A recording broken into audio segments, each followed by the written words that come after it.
Objective speech communication versus subjective speech communication. When researching your persuasive speech subject, it is important to understand the difference between information that is objective and information that is subjective. When you gather your information and consider which sources to use, be aware of whether the information is objective, fact-based, or subjective, opinion-based. It's not always easy to determine. Objective speech communication and subjective speech communication often exist simultaneously within the same message. Whichever of the two elements predominates is usually what ultimately determines how that piece of speech communication is perceived, objective or subjective. For example, when we watch a newscaster report the details of a tragic accident, the objective information lies for the most part in the actual words being spoken. How many dead, how many injured, where and when the accident happened, etc. So where is the subjective information? In this case, the subjective information largely exists in the facial expression, body language, and to some extent the tone of voice of the newscaster. If we change channels and watch another newscaster report the same story, the objective information will not be different, but the subjective information could certainly be.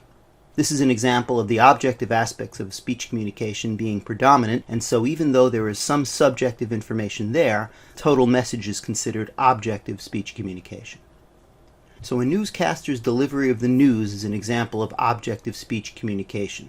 I learned several years ago that a person who at the time was reporting the news at the top of the hour on one of the New York classical radio stations also occasionally did the hourly newscast on one of the oldies radio stations. Because of the two very different musical formats of the stations, this newscaster's delivery varied greatly from one station to the other, even though the news being read was largely the same. So we have an example of speech communication that is predominantly objective, even though it contains elements of subjective speech communication within it. What about the opposite? What is an example of speech communication we might see on television where the total message is predominantly subjective, even though there exists within it some objective information? I think of a movie star on one of the late-night talk shows appearing to promote his or her latest film. The objective information, things like when the movie opens, who else appears in the film, its runtime, its rating, etc., are secondary to the largely subjective information being expressed by the actor. The actor has a vested interest in whether people go and see the film and is framing his comments and opinions to entice the audience to see the film. So the predominant message here is a subjective one, even though there are some objective elements within it. The point of these examples is that when processing information, either in print or in conversation, it's important to consider whether the source of that information is primarily objective or subjective. Let's break it down into the following general guidelines. Objective speech communication is most closely associated with facts. Facts can be proven. Subjective speech communication is most closely associated with opinions. Opinions cannot be proven, they can only be supported. Two of the main ways to support an opinion are with facts and with testimony, which we have defined as the opinion of a person who is an authority relevant to the subject. There's also emotional appeal, or pathos, which is best used in conjunction with facts and testimony. So, the point of the above guidelines is that it is important to be able to recognize the difference between fact and opinion. It is often the key to discerning objective speech communication from subjective speech communication. If you're feeling overwhelmed, consider that everyone in your audience falls into one of three categories. People who are inclined to agree with your position on the issue, people who are inclined to disagree with your position on the issue, and people who are on the fence, either because they're not sure how they feel about the issue or it has never occurred to them to consider the issue.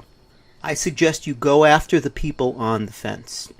Going after the people who already agree with you is like preaching to the converted or preaching to the choir, whichever phrase you like better. Of course, you want to persuade your audience members who disagree with your position to change their minds, but catering too much to this part of your audience may cause you to lose some of the previously undecided people who you were winning over.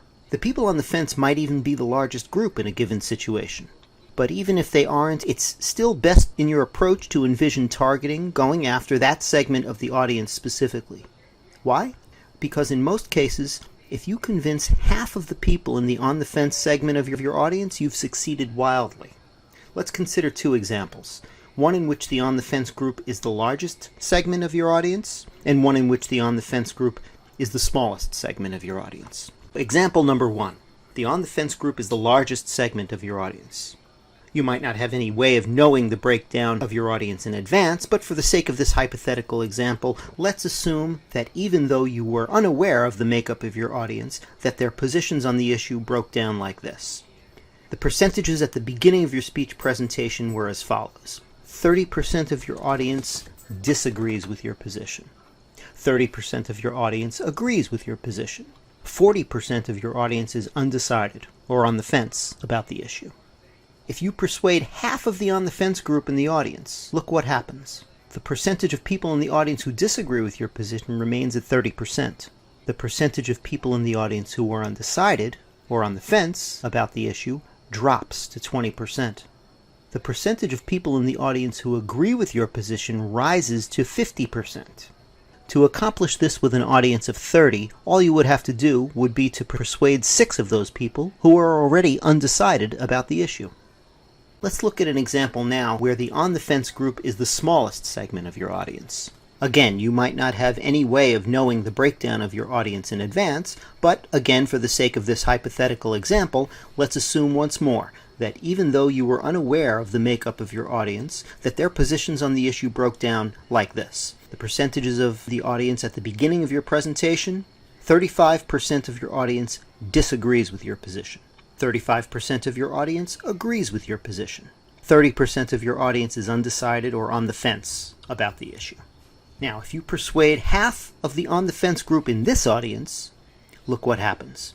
The percentage of people in the audience who disagree with you remains at 35%. The percentage of people in the audience who are undecided or on the fence about the issue drops to 15%. The percentage of people in the audience who agree with your position rises to 50%. To accomplish this with an audience of 30, all you would have to do would be to persuade 5 of these people who are already undecided about the issue. We've linked objective speech communication with facts, subjective speech communication with opinions, and I've given you a couple of scenarios for you to consider if you're feeling overwhelmed.